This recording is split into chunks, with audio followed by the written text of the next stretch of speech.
Good morning. Welcome to our daily devotion. It is Wednesday, June 23rd. As you can tell by my shirt where I'm going today. Appreciate the guys I golf with that treat me to golf. Um, been golfing with them for a lot of years now, a lot of years. Great friends of mine. We're in Matthew chapter 26, and I'm going to be reading verses 57 through 66. This is where Jesus now gets arrested. He's in front of the Sanhedrin. This is the Jewish religious leaders. They're the ones that arrested him. They're the ones now that are going to be asking him questions. So it says, those who had arrested Jesus took him to Caiaphas, the high priest, where the teachers of the law and the elders had assembled. But Peter followed him at a distance right up to the courtyard of the high priest. He entered and sat down with the guards to see the outcome. The chief priests and the whole Sanhedrin were looking for false evidence against Jesus so that they could put him to death. But they did not find any, though many false witnesses came forward. Finally, two came forward and declared, "This fellow said, I am able to destroy the temple of God and rebuild it in 3 days."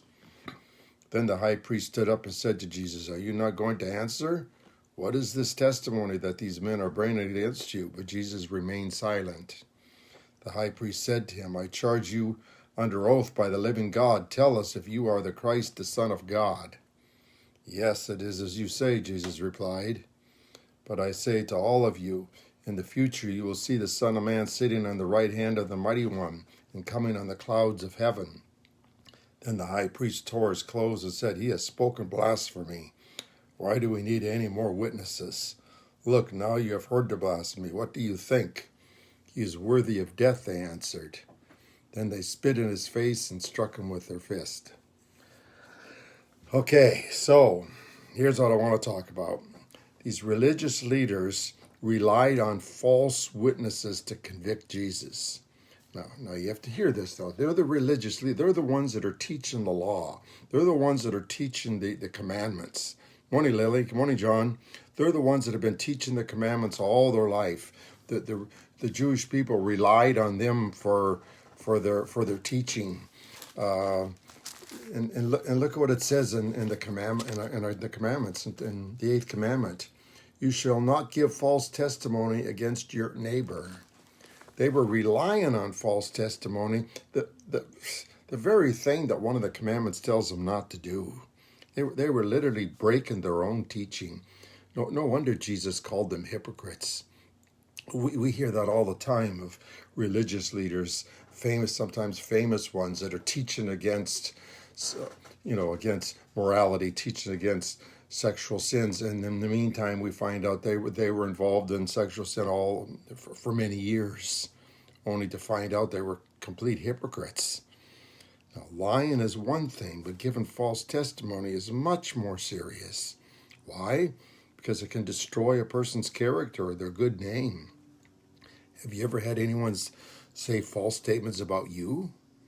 Did it damage your character or your good name? It does, especially when people believe it. That's why when I teach the kids, the youth, I just say, gossiping is bad, but slander is even worse. Gossiping is talking about others behind their back. Slander is talking about others behind their back with falsehoods, with untruths. Now, I hear people all the time repeating things about something or someone they heard about without knowing if it's true. Not knowing whether it's true or not. That can really harm the person. That can really harm the person. When you hear something from somebody and you don't know if it's true yet, but you go and repeat it and tell somebody else. Now, if you know that it's not a truth and you repeat it, that's false witness. That's bearing false witness. Like, I'll share a story with you. When I was a youth pastor at a church, and I was there for 10 years, and I built up a rapport with a lot of youth there. And there was one of the girls that, just a sweet girl. She was, I think, at that time, she was probably, I don't know, maybe a freshman in high school. And her mom got remarried to this guy. And I met with him.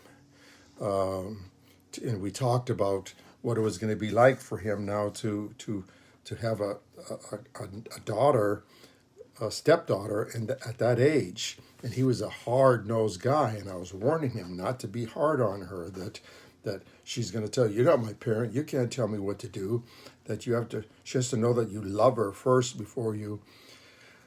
He took offense to this, and he got another couple, and they brought false charges against me. False charges against me, and I had to go in front of the whole elder board of the church. And they even their daughters that were there were giving testimony saying that's not the truth. That's a lie. You're not even telling the truth. That's not. But I had to go in front of the board. The pastor said we have to do this. I realized it's not. They were bringing false testimony against me. The only thing that saved me is the men in that room knew me. They knew better. And I can remember another person from another church that I used to be at finding out about this. And he said, Jim, I had a hard time believing that because I remember when you worked on my house, he said you were listening to religious tapes all day long. So when I heard this, I just felt like, boy, that can't possibly be the truth. But imagine if I didn't have that rapport with people, they would have believed. They could easily have believed this false testimony that these people were bringing against me. It could easily have destroyed my name, my character. I could have lost my job as a result of this. So be careful. Be careful with what you repeat about someone or something without knowing with that certainty that it's true. Otherwise, you are giving false witness. This is why people do not trust politicians. They don't trust media today. Because they're notorious for making false statements. I listened to one news channel. They'll be talking about the same subject, and they're talking to this extreme. Then I listen to the other one. They're talking about the same subject to the other extreme, and you sit there and ask, which one is telling the truth, or are either one of them even telling the truth? This is why 90% of Americans don't trust their politicians. I mean, that's sad. We're in the sense of beginning of the world, no world power has ever been destroyed by another world power. They all self-destruct. World powers self-destruct. Right now, the United States is one of the world powers. Russia's a world power. China's a world power. Europe is a world power. If there isn't any of those countries that could destroy America, we will. If we're going to be destroyed, it's going to be because we self-destruct. And boy, I can't think of a better way to self-destruct when 90% of Americans don't trust their politicians, their leaders. That would be like you, all of you watching this video right now, and 90% of you didn't trust me. What chance would Collision have? What chance would these daily devotions have? Zilch. If 90% of you didn't even trust me. So what chance do we have with our government, with news chat, with commentaries? I don't know which news commentary to believe anymore. I honestly don't. So there's false witness all over out there. It's all over out there. And God is telling us, please don't you be one of those. It's bad enough that it's out there in the world. Make sure that we as Christians are not contributing to that. So don't ever repeat anything about someone unless you know with absolute truth that it's true, and don't repeat it unless it's necessary to repeat it. You hear all the time, don't say anything unless you got something good to say. People, for whatever reason, people just like to gossip. They just like to talk about.